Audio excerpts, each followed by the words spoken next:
You are looking at a recorded view from Centaur looking back at Boeing's Starliner shortly after spacecraft separation.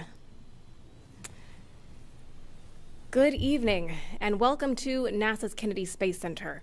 There's that video there of spacecraft separation.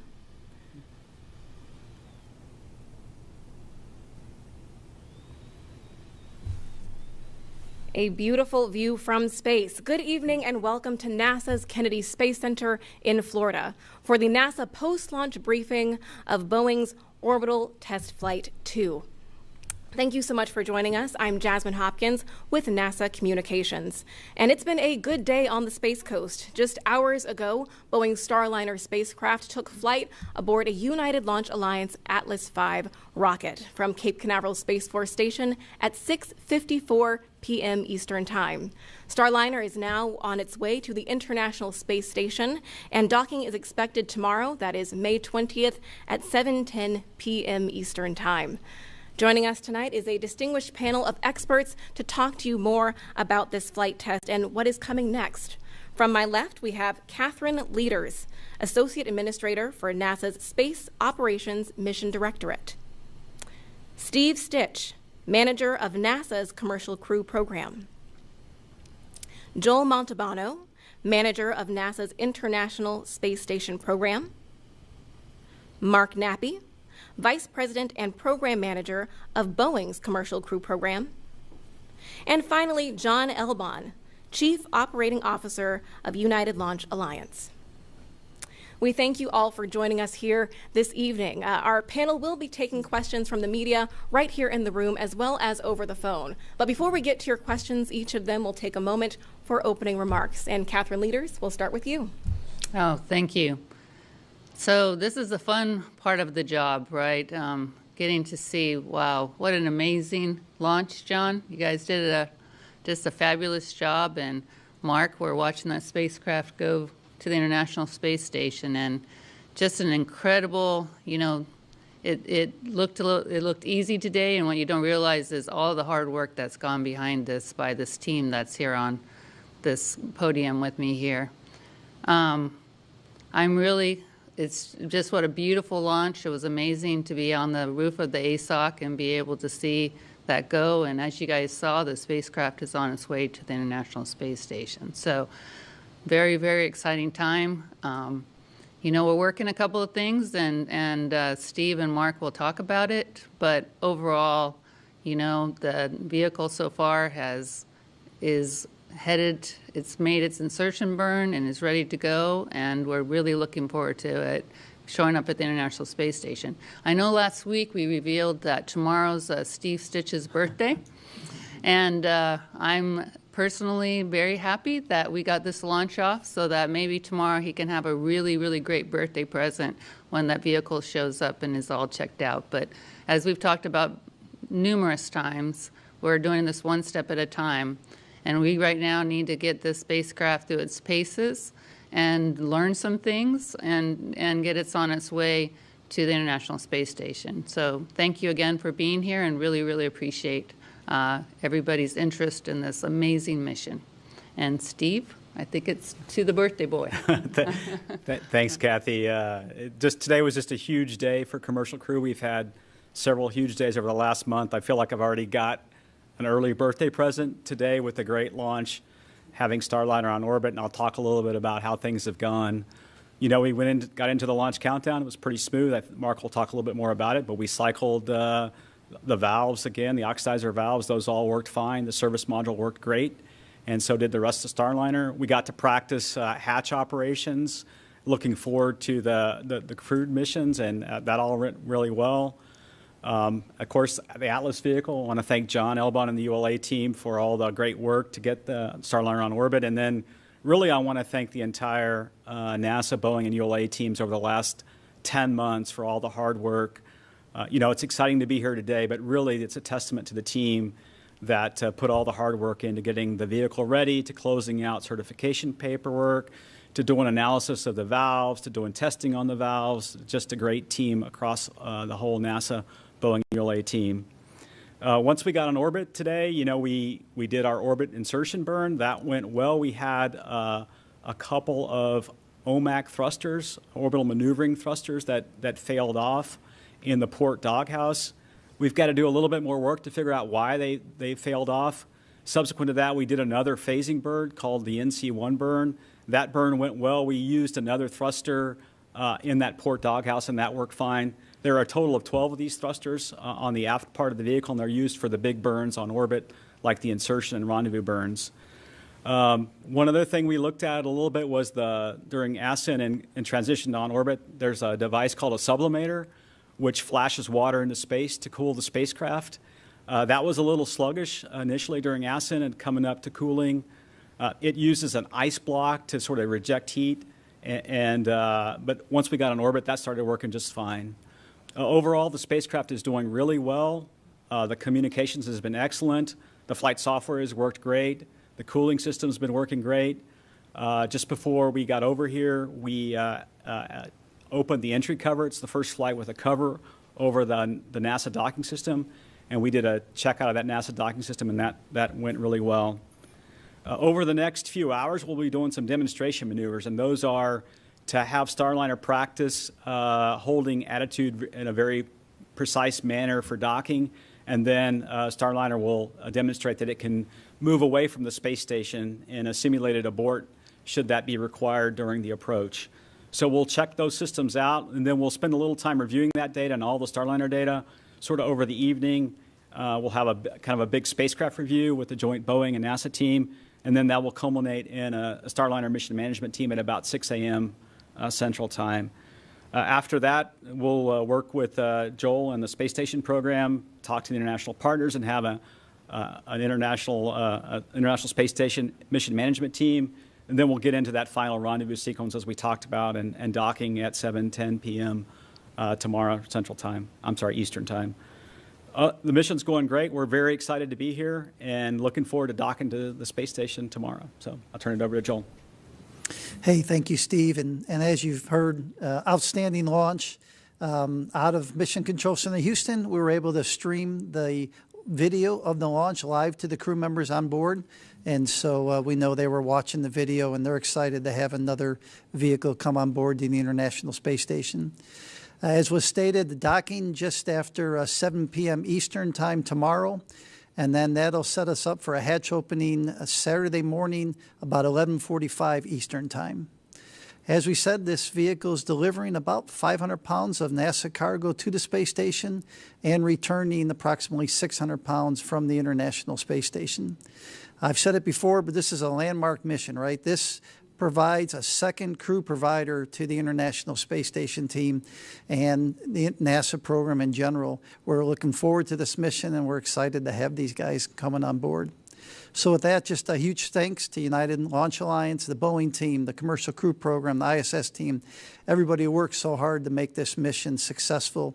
You know, right after this mission, it'll stay docked just for about a few days, about 5 days or so. And then after that, we'll have a Progress swap out, and then we'll have a SpaceX 25 cargo mission, a Russian EVA in late June. So ISS continues to be just a hopping place on board.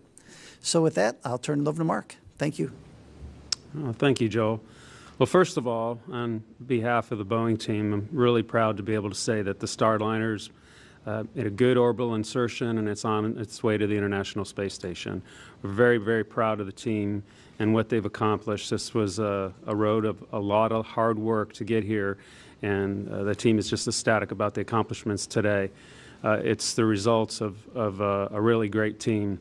That team has been made up of NASA, Boeing, ULA, our suppliers. There's just a lot to be proud of.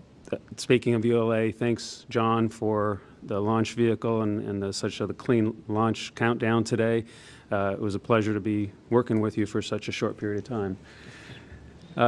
The launch countdown itself was very clean. The team did have some discussions about some items. These are all items that were related to trends or known conditions, predicted performance type things, and it ended up being just a very clean launch countdown. Gotten into the ascent, again, we learned a lot. We had real solid communications throughout the ascent phase of the mission. Like Steve had mentioned, we had the OMAC thruster fail, and I'll talk a little bit about that during the OI burn. We had two thrusters failed. The first one had fired. It fired for a second, and then it shut down. The flight control system did what it's supposed to, and it turned it over to the second thruster. It fired for about 25 seconds, and then it shut down. Again, the flight control system took over, did what it was supposed to, went to a third thruster, and we had a successful orbital insertion.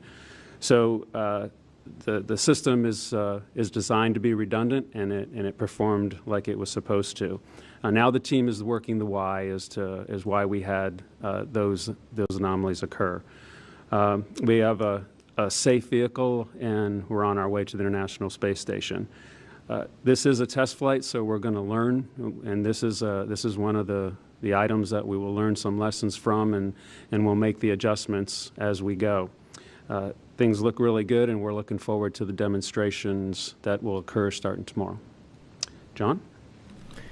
Yeah, thanks, Mark.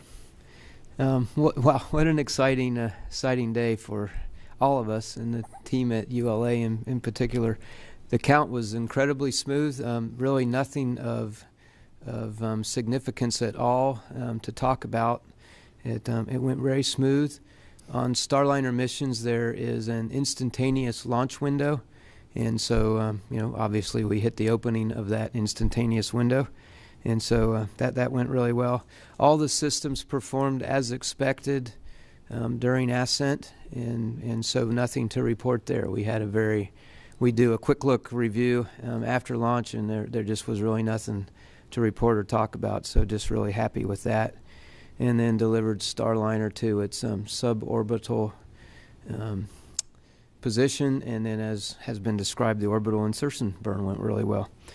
This was the first flight where the emergency detection system was active. This is a system on board the Atlas rocket that monitors its systems, and in the event that anything would go wrong, lets Starliner know.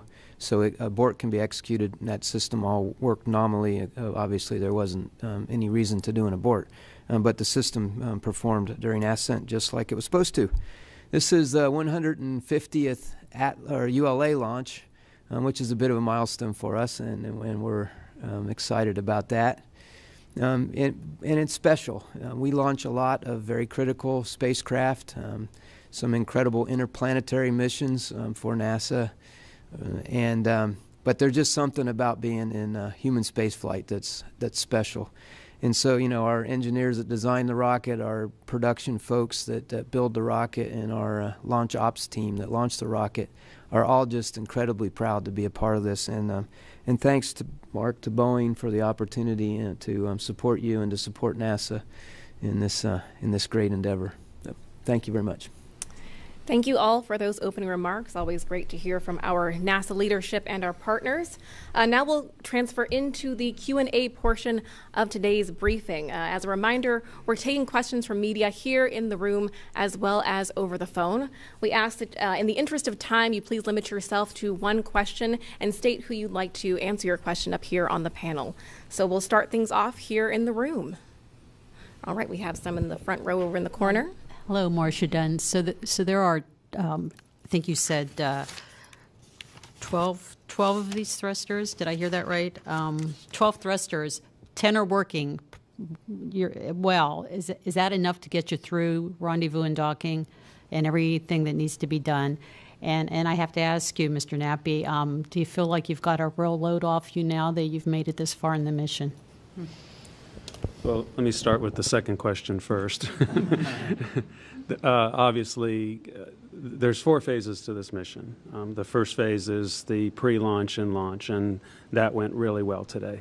And then it's getting into orbit, and then, of course, getting to docking, and that's tomorrow, and that's another big day for us. So there might be a couple of sleepless nights ahead of us still to get through the rest of the mission. But today feels really good, and we have a lot of confidence in the vehicle, and that'll perform very well tomorrow as well. Yeah, and then I can take so when there's 12 of these thrusters, there's 3 in each dock house they're aft facing, so they're used for the big burns. There's actually more of these OMACs than the 12, but the ones that we care about for the big burns, there's 12 of them, and you're right that 10 of them are working just fine. So these other two, we'll just have to look at what happened and try to figure out, is it instrumentation? Did the commands get out to the thrusters? Was there something else going on with the thrusters? And so right now we can go execute the rendezvous. We can execute the deorbit maneuver with the remaining aft-facing thrusters. And so we're in a good posture to go finish the rest of the mission. And like Mark said, I mean, I'm excited today, but, you know, we have a lot to get through to get docked to the space station. And I won't sleep well until we've docked to the space station and we're in a good config there. So, thank you both for that answer. Next, we're going to take a question from over the phone line. We have Jim McKenna from Aerospace Tech Review on the phone. Jim, are you with us? I am. Can you hear me? Yes, we can. Can you hear me? Yes, Jim, we can hear you. Can you hear us? Okay, good. To follow up on Marcia's question, just to clarify, are there any maneuvers or activities? Do you need to resolve some questions about the thrusters before some activities take place as planned, or would you need to modify activities based on the findings of your investigation? I would say right now we do not need to resolve the thrusters prior to the next the big burn. We did the orbital insertion burn with the OMACs that were all functional on the vehicle. Then we followed that up with the next rendezvous burn. It's called an NC1. It's a burn that slows down how fast Starliner is moving towards space station, and that burn went fine. So there's really no need to resolve them. But I know what the teams will do, and what we always do is we'll go look at the data, try to understand what happened, and then from a redundancy perspective, can we recover those thrusters? And that's what the team was doing. When we left the control center, they were starting to look at the plots of the performance of the thrusters and trying to understand what happened and you know, put a plan together to see if they could recover the thrusters. So. Great, thank you for that. I believe we have another question here in the front row earlier. Hi, Stephen Clark from Spaceflight Now. Just to follow up on the thruster question as well. You said there are 3 thrusters per doghouse. Is there any sign that the third thruster in that doghouse is having any issues at all, or is it something common to that doghouse potentially, or is it something with individual thrusters, you think? Yeah, that's a good question. That second burn that we performed called the NC1, or that phasing burn, we did use that third thruster in that doghouse, and it performed fine for that entire burn. So it doesn't look like something that's common to all 3. And as Mark said, they started firing right. The first one fired, then the second one picked up, fired for 25 seconds. So it doesn't look like it's common to that particular doghouse. So we'll just have to go do a little bit more troubleshooting and see if we can figure out why those 2 thrusters didn't complete that orbit insertion burn. Great, thank you so much. I see we have another question here in that corner of the room. I'm Mark Ratterman from Talking Space. Question for Steve is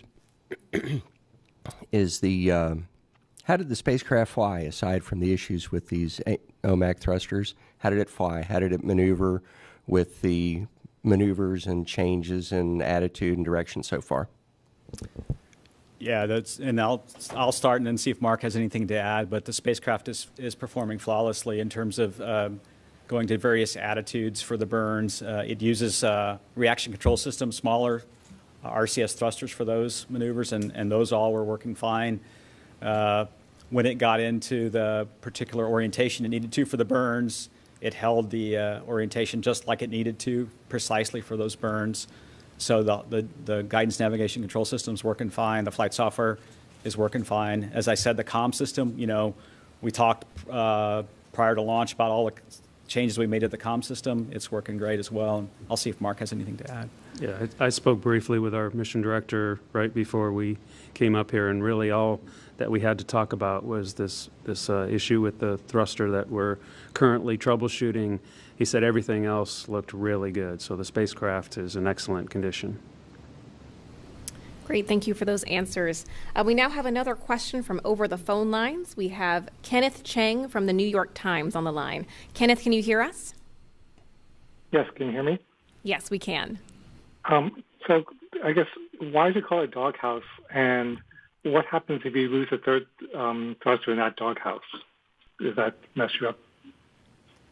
Yeah, the nomenclature for doghouses just, I really don't know the history behind it, but if you just look at the spacecraft, there's essentially 4 pods, if you will, all the way around. There's a starboard and a port and a top and a bottom, and maybe they look like doghouses to people, but they really contain the propulsion systems for the service module in terms of the reaction control systems that's used for both attitude control and then also the fine maneuvers that are required during the final part of the rendezvous to fly the approach corridor and get into docking. And so, if we lost that last thruster in that particular port doghouse, we have redundancy in the other ones, and I suspect we could complete the mission just fine with the remaining thrusters. So. To find out now why we call it doghouse. I'll have to do a little homework now to find out why we call it doghouses, and we come up with funny terms sometimes in spaceflight, and that's one for this particular vehicle. So. Thank you. Well, it's certainly a memorable term. We do have somebody else on the phone line. We have Bill Harwood from CBS News. Bill, are you with us? I am indeed. Thank you very much. Just a real quick question. Could someone refresh my memory, probably Steve? I mean, you don't use OMAC thrusters once you're inside of, 7 kilometers or something like that? I mean, what is the point where those thrusters aren't even used in terms of approaching the station and then backing away from it? Thanks.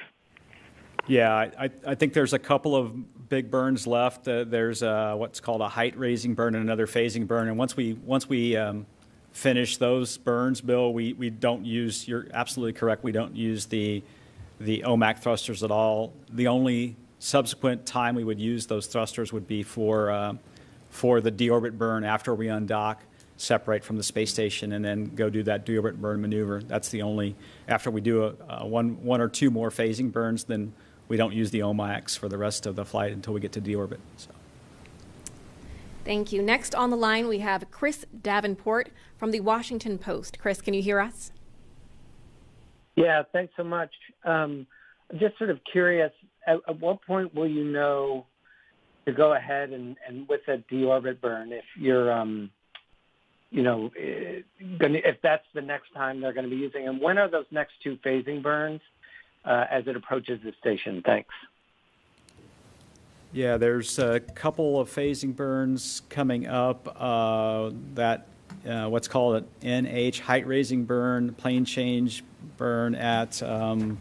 It would be tomorrow, it looks like, at about 2:12 Houston time, and then there's another burn following that. It looks like at about 2:34 or so p.m., and then there's one more burn, NSRPC, at around 3 o'clock. So there's, and that would be tomorrow on Friday. So, and then, again, we'll just have to see if we can recover the thrusters, and then right now the plan would be to use the OMACs for the deorbit burn, and there is actually a capability to use the reaction control system thrusters as well as a backup option for the deorbit burn. So there's plenty of redundancy in the spacecraft. Thank you for that. We do have a question that was pre-submitted. This comes from Ken Kramer at Space Up Close. Which Starliner spacecraft will fly on CFT and first crewed rotation? And how much cargo can they carry with 2 or 3 astronauts aboard? I believe that will go to our partner at Boeing. So the CFT mission is being processed right now, and the crew module is in the C3PF, which is our processing facility, and being processed now to be ready for a later flight this year. So that crew module is in work. This crew module that's flying currently will be returned and then prepared for the post-certification mission 1, which will follow the CFT mission. Great, thank you so much. Do we have any more questions here in the room? All right, seeing none, that will do it for our question and answer portion of today's briefing. I want to thank all of our panelists for joining us today and thank the media that are here in person as well as those that submitted questions over the phone and ahead of time. As a reminder, Starliner is heading for the International Space Station and docking is scheduled for 7:10 p.m. tomorrow. That is May 20th. Live coverage of the rendezvous and docking operations will start at 3:30 p.m. on NASA TV or at nasa.gov/live. We again thank all of our teams here at Boeing, ULA, and NASA for joining us today, and we'll leave you with a playback of today's launch.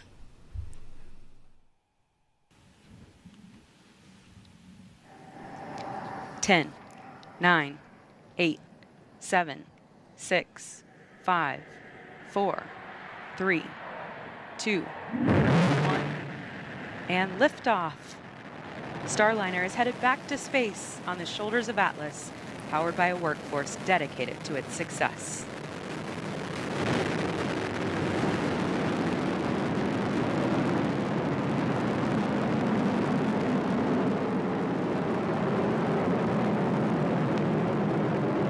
We have confirmation of a good MET epic timer on Starliner.